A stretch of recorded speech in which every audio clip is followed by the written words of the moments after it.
You have been judged your entire life. Cold, arrogant, broken. That's what they say when they look at you. They don't see the battles you fought in silence. They don't understand the gravity you carry into every room. They only see what makes them uncomfortable, and they call it a flaw. But what if they're wrong?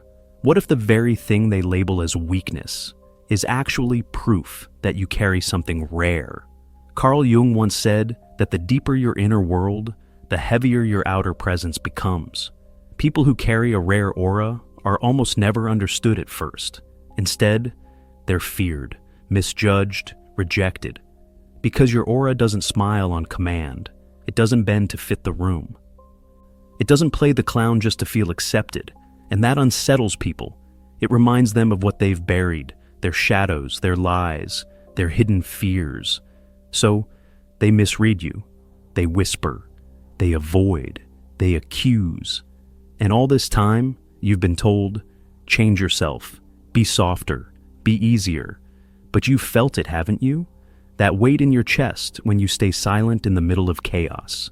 That stillness when others beg for validation. That strange pull between people being drawn to you and repelled by you. This isn't an accident. This is the signal of a rare aura. Understand this. Being rare is not about popularity. It's not about standing on a stage or filling your phone with contacts. It's about the density of your presence, the gravity of a soul that refuses to dilute itself. And when you carry that density, most people will never know what to do with you. That's why you've been misread. That's why you've been accused of being cold when, in reality, you were simply honest. That's why you've been called arrogant when, in truth, you were simply unwilling to beg. That's why they've said you're broken, when all along, you were simply rare. And here is the painful truth. Most people will never see you clearly. Most people are too shallow to understand depth. Most people are too fragile to stand in the presence of someone who cannot be bent. But if you've ever felt that tension, if you've ever wondered why you don't fit, why people flinch at your calm, why you feel misunderstood at every turn, then what you're about to discover will change everything. Because in this video, I'm going to show you the 7 signs that you carry a rare aura. The signs that explain why you've been misread, why you've been isolated, and why you've been quietly feared. By the end, you won't see yourself as broken anymore. You'll see yourself as untouchable. You'll see why Carl Jung believed that the rarest souls are destined to be misjudged, because they were never meant to blend in. This is not self-help. This is not comfort. This is a confrontation with who you really are. And once you see it, you cannot unsee it. What does it mean to have an aura? Not the mystical glow sold by gurus, not the rainbow light drawn in cheap posters. Aura, in Jungian terms, is something heavier. It is presence. It is density. It is the invisible weight of your inner world pressing against everyone who comes near you. Most people walk into a room and disappear. You walk into a room, and even in silence, people shift. They notice. They can't explain why. That is aura. But here's the problem. The rarer your aura, the more likely it is to unsettle people. Because when someone meets you, they aren't just meeting you. They are meeting themselves reflected back in your stillness. They are meeting their own shadows. Jung believed that every man carries a shadow, the hidden impulses, fears, and weaknesses he refuses to acknowledge. And the rare aura, it acts like a mirror. You don't even try. Just by existing, you show people what they've been running from. And this is why you feel alien. This is why conversations feel strained. This is why people misread you, because the human instinct is to protect the ego at all costs. If you remind them of what they've buried, they will not thank you. They will reject you. Think of Nietzsche. His words carried so much density that his entire era labeled him mad. Think of Kafka. He wrote of alienation because he lived it. His presence was so strange to others that he often drowned in solitude. Even Jung himself was misread. When he broke from Freud, he wasn't just seen as rebellious. He was seen as dangerous because his vision of the psyche was too heavy, too raw, too confronting. So when you feel the burden of being alien, understand. You are standing in that same tradition. You are carrying the weight of a rare aura. But let's confront the truth. It doesn't feel like a gift, does it? It feels like being locked outside while everyone else laughs around the fire. It feels like speaking a language no one else understands. It feels like punishment, and this is where most people collapse. They try to shed the weight. They try to play light, to play shallow, to fit the crowd. They dim themselves so no one feels threatened. But every time you do this, you die a little inside. Because your aura cannot be diluted. It is who you are, so you face a choice. Either carry the weight and feel alien, or betray yourself and become invisible. Jung's lesson is clear. Those who carry rare auras were never meant to blend in. They were meant to disturb, to disrupt, to awaken. You may think your aura is a curse because it isolates you. But here's the inversion. If you were truly ordinary, no one would misread you at all. They would glance at you and forget you existed. The fact that you are misread is proof that your presence is undeniable. Do you see the shift? Alienation is not weakness. It is confirmation. The burden proves the weight. The rejection proves the power. Think of Galileo, condemned not because he was wrong, but because his truth was too heavy for his age. Think of Tesla, ridiculed not because he lacked genius, but because his aura of vision was unbearable for small minds to accept. You are not excluded because you are broken. You are excluded because you are dense. And the dense always threaten the fragile. So, carry the burden differently. Don't ask, why don't they understand me? Ask instead, why should they? Depth is not meant for everyone. Power is not meant for everyone. And you, if you feel this weight, it is because your aura is rare. It is not supposed to be easy. It is supposed to be heavy. And in that heaviness lies the first sign. The world cannot read you because your very presence drags their shadows to the surface. That is why they misjudge you. That is why they label you cold. That is why they whisper when you walk away. But here is the truth. You are not broken. You are rare. And the weight you carry is not a curse. It is proof. Proof that you belong to a small lineage of people who cannot be diluted. People who were always destined to be misread because their presence reveals more than their words ever could. How many times have you heard it? You're so cold. You're distant. You don't care. They say it like an accusation, as if your silence is cruelty, as if your stillness is rejection. But here's the truth. You were never cold. You were magnetic. Carl Jung called this process individuation, the slow forging of a self that no longer bends to the crowd. When you begin to individuate, your energy changes. You no longer chase validation. You no longer smile just to be liked. You no longer laugh at jokes that aren't funny.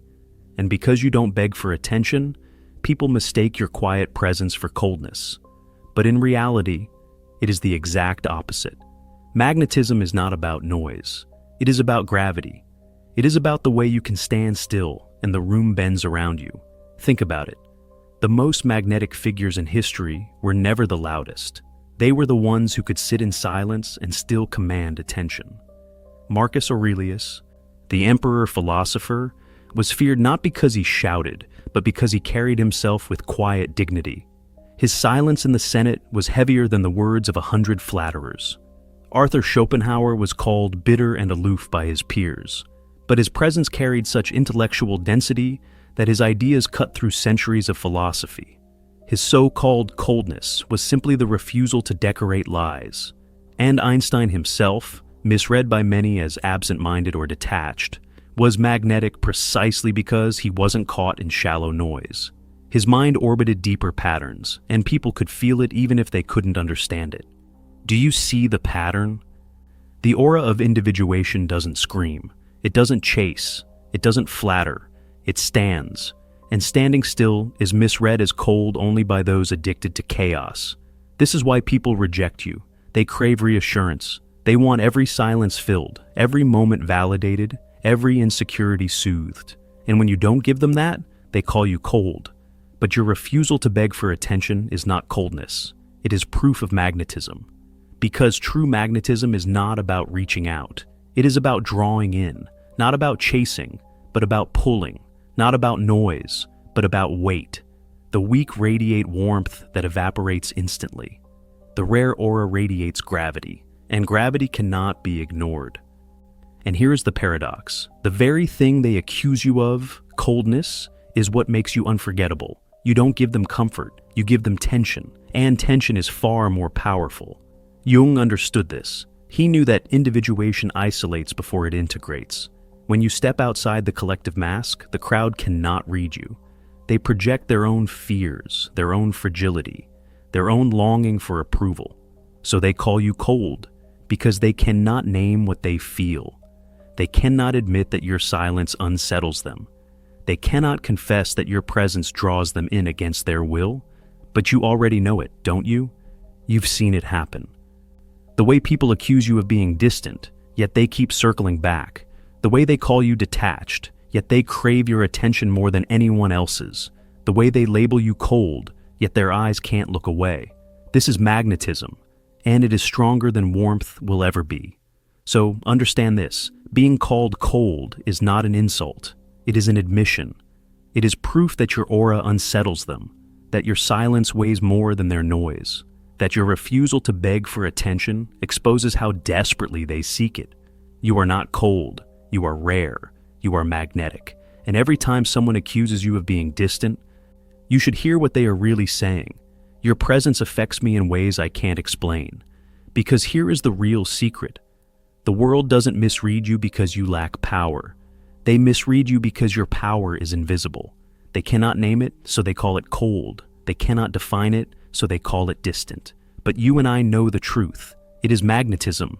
It is individuation. It is the aura of someone who no longer chases, because they already carry gravity. And once you see this, you stop fearing rejection. You stop trying to fix yourself. You realize, cold? No, magnetic. There's a part of you you've always kept hidden.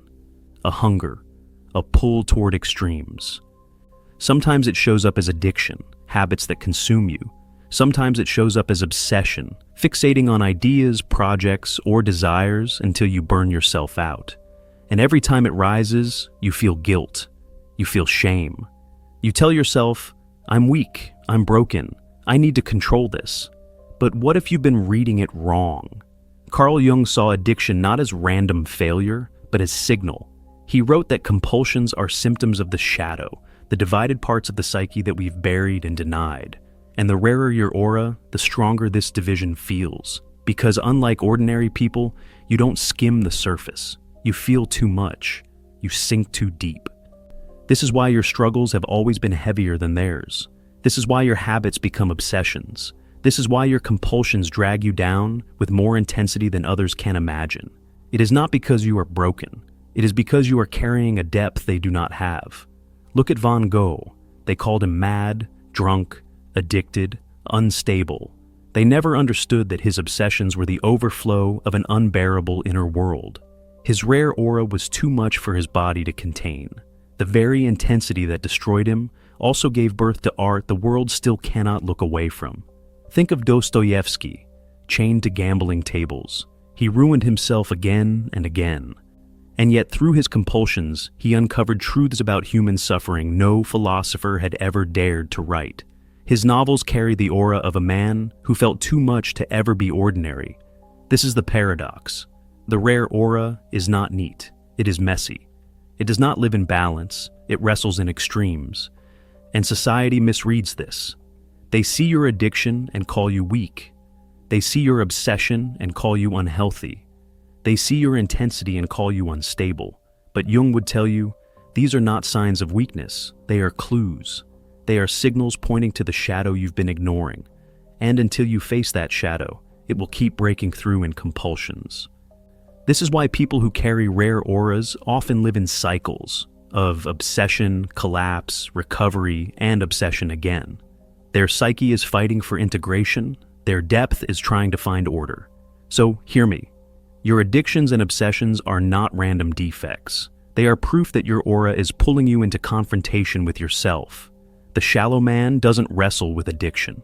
He has nothing deep enough to divide him. His aura is thin, forgettable, unremarkable. Yours is heavy, and heaviness always cracks the surface. The question is not whether you will feel these extremes. You will. The question is whether you will drown in them, or integrate them into power. Jung believed that to integrate the shadow is the highest task of the psyche, to confront the compulsion, not with guilt, but with awareness, To ask, what is this hunger pointing to? What am I refusing to face? Because when you stop seeing addiction as shame and start seeing it as signal, the meaning changes. What once made you feel broken now makes you realize, I am divided, but not destroyed. I am called to integrate what others run from. And when you begin this work, shadow work, the aura shifts. It stops leaking through self-destruction. It starts radiating as depth. Your presence becomes heavier, sharper, undeniable. Do you see it? The very struggles you hate about yourself are the raw materials of your rare aura, the obsessions, the addictions, the cycles of collapse. They are not proof of weakness. They are proof of depth. So, the next time you are tempted to drown in shame, remember Van Gogh. Remember Dostoevsky. Remember Jung's own nights of despair when he nearly collapsed under visions and dreams he couldn't control. They weren't weak. They were rare. And so are you. Your aura isn't fragile because you wrestle with extremes. It's rare because you have the courage to carry them. That is the third sign. The shadows you fight are not curses. They are signals. And every struggle is proof that your presence runs deeper than the rest.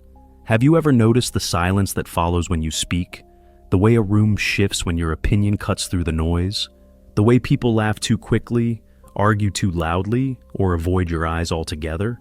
That's not random. That's fear. But it isn't fear of you as a person.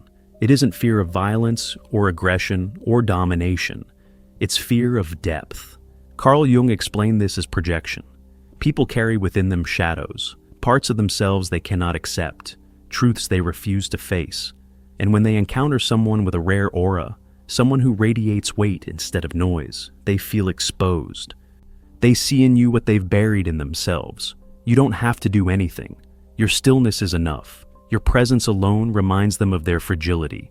And fragile people fear mirrors.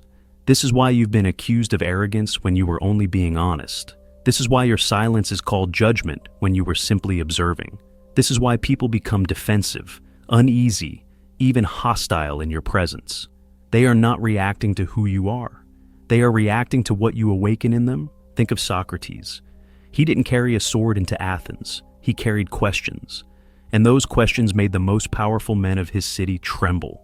They accused him of corrupting youth, of spreading dangers, but the truth was simpler. He forced them to see their own ignorance. And so, they condemned him to death. Not because he was violent, but because his aura of truth was unbearable. Nietzsche suffered the same rejection. His words carried so much weight that his contemporaries labeled him insane, untouchable, dangerous. He wasn't feared for crimes or cruelty. He was feared because he revealed what society wasn't ready to face. Every innovator carries the same mark. Tesla, ridiculed in his lifetime, feared for the strange aura of his vision. Galileo, forced to recant, feared not because of heresy, but because he dared to tell the truth. You see the pattern? The rare aura does not frighten people with action. It frightens them with presence. And here is the paradox you must understand. The more feared you are, the more proof you carry of your depth. Because fear is not born from nothing. Fear is born when your existence becomes undeniable. The shallow man is never feared. He is liked perhaps, tolerated, often, but feared never. To be feared means you matter. To be feared means you cannot be ignored. So when people avoid your gaze, when they whisper behind your back, when they accuse you of being too much, remember, they are confessing. They are confessing that your aura unsettles them, that your presence pierces the walls they built around themselves. You are not feared because you are broken. You are feared because you are true. And truth has always been dangerous. Truth has always been punished. Truth has always been feared. So the next time you feel the sting of rejection, the weight of isolation, the cold shoulder of unease, do not collapse. Stand taller, because their fear is your confirmation. This is the fourth sign.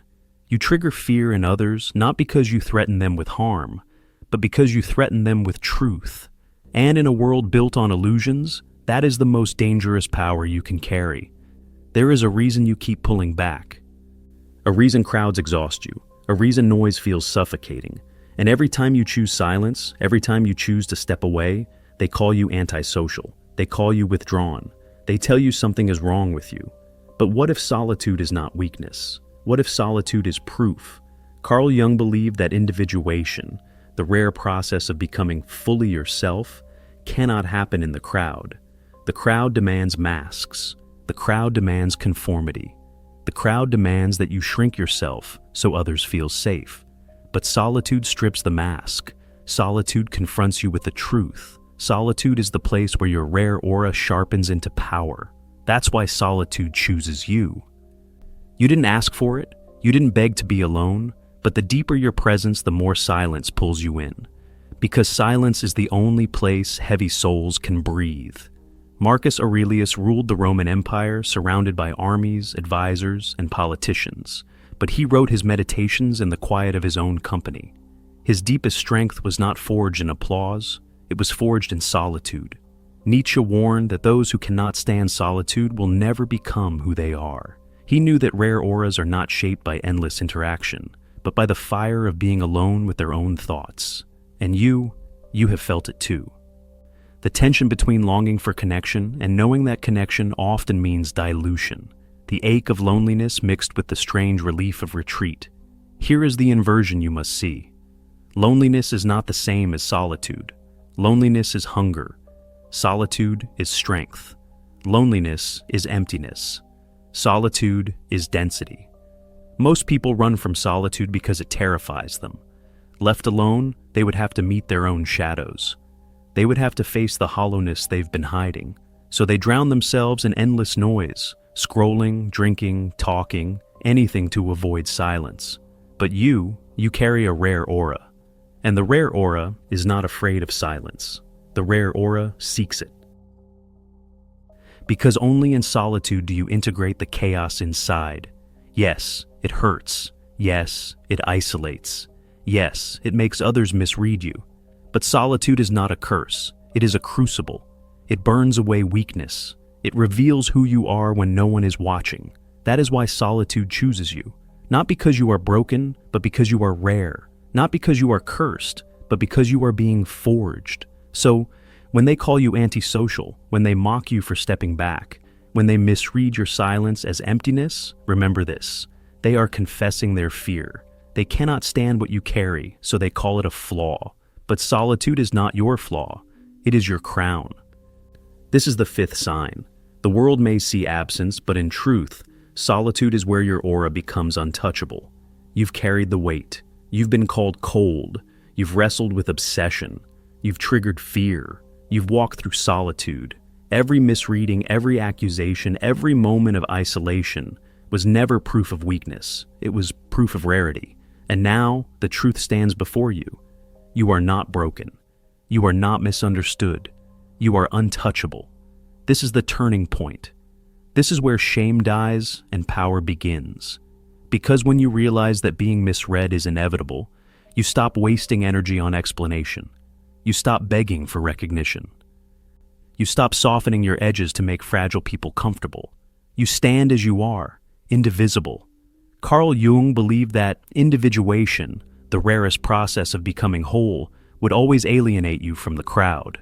But he also believed that once integrated, the self becomes unshakable. You don't just survive misunderstanding, you thrive on it. Because misunderstanding is confirmation. Think of it. The prophets, the philosophers, the rebels, none of them were read clearly in their time. Socrates, Nietzsche, Van Gogh, Tesla, every one of them was feared, rejected, ridiculed, and yet every one of them became untouchable, their presence echoing through centuries. This is your path. To be misread is not your curse, it is your crown. To be feared is not your punishment, it is your proof. And now, the shift. You stop seeing yourself as the outcast. You start seeing yourself as the anomaly. You stop asking, why don't they understand me? You start declaring, they don't have to. Because power is not in being understood. Power is in being undeniable. You are not the weak one in the room. You are the mirror. You are the silence that unsettles. You are the depth that cannot be named. From now on, you carry this truth. You are rare. You are indivisible. You are untouchable. And the more they misread you, the more proof you carry that your aura is real. From this moment forward, never explain yourself again. Never dilute. Never bow to the shallow gaze of those who cannot see. Let them call you cold. Let them call you arrogant. Let them call you distant. Every insult is a confession. Every rejection is a signal. Every whisper behind your back is proof that your aura unsettles the fragile. So let them misread you, because the misreading is the revelation. You are rare. You are heavy. You are feared. And you are untouchable. This is not motivation. This is initiation. You don't leave this video the same as you entered. You leave as one of the few who carry what Jung called individuation, the rarest path, the heaviest crown. So, take this oath. Never explain, never dilute, never bend to make them comfortable. Stand in the silence that others fear. Carry the weight they cannot name. Become the presence that cannot be ignored. This is your aura. This is your burden. This is your crown. And if you're ready to claim it, step deeper.